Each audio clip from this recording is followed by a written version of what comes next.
Hey YouTube, it's Ian, and it is, well, technically Wednesday. It might be a little after midnight. Shh, don't tell anybody. So I'm bringing you another video for your Paperboy collaboration channel. This week's topic is, do you think that the LGB community doesn't support the trans community? So we'll get right to it.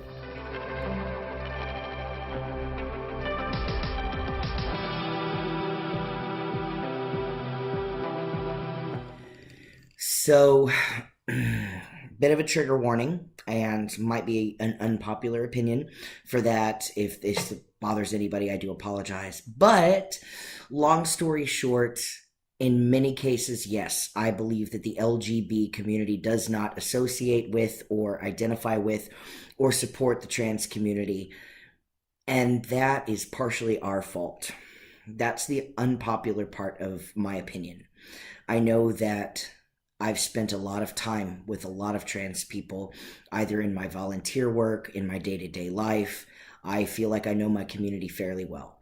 And I've noticed, that many people do not associate with the LGB community because they feel that it is completely different and separate than the trans community.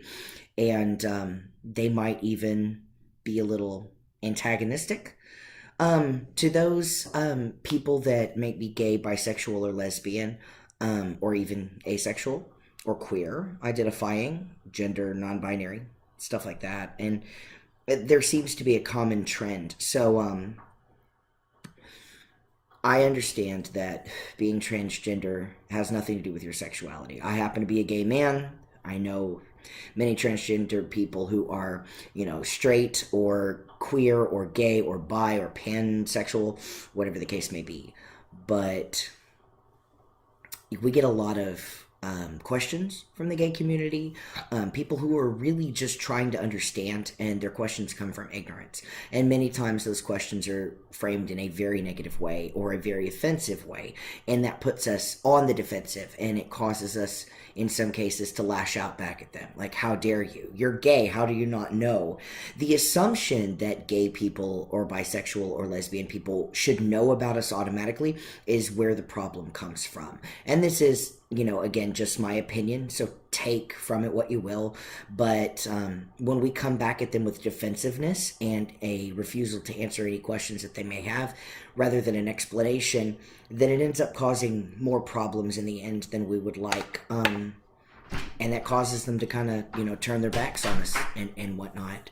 So, in the end, I think that we need to be a little bit more open to them, and that would cause us to be more open to us. I think that the LGB started because there was a sense of otherness about them, us, and that caused us to band together and create this acronym that's kind of fantastic in the end, because it's an inclusiveness in and of itself. We created a community because we were ostracized from a different community. And just my opinion, but I don't have any issues with the LGB community.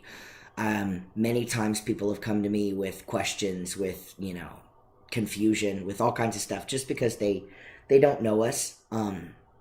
They're ignorant about how to address us and pronouns and whatnot. And being a drag performer means that I'm kind of ingrained in this culture all the time. Being a gay man, I'm ingrained in this culture all the time.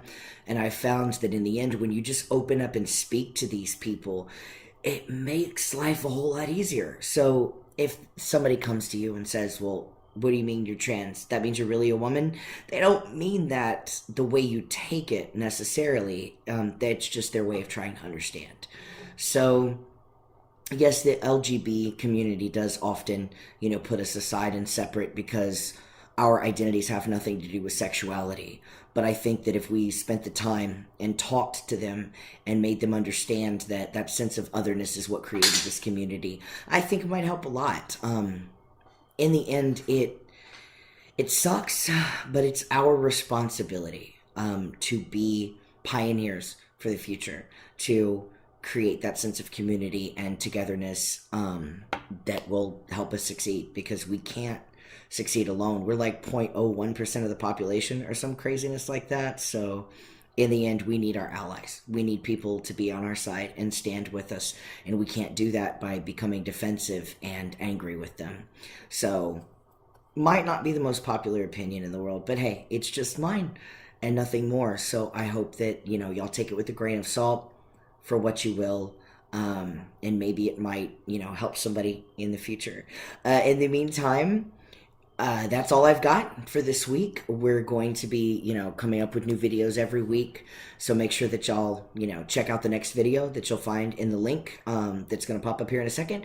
And subscribe, as always, to keep track. And if you're interested in becoming a paperboy yourself, especially if you are interested in becoming a paperboy and you do not speak English, you'll catch these links. We absolutely have translators and everything, so we would love to have you as a part of our team. That email to send your audition video or your introduction video will be in the comments below. So I look forward to seeing y'all next week. Thank you so much, everybody, for watching, and have a fantastic coming weekend.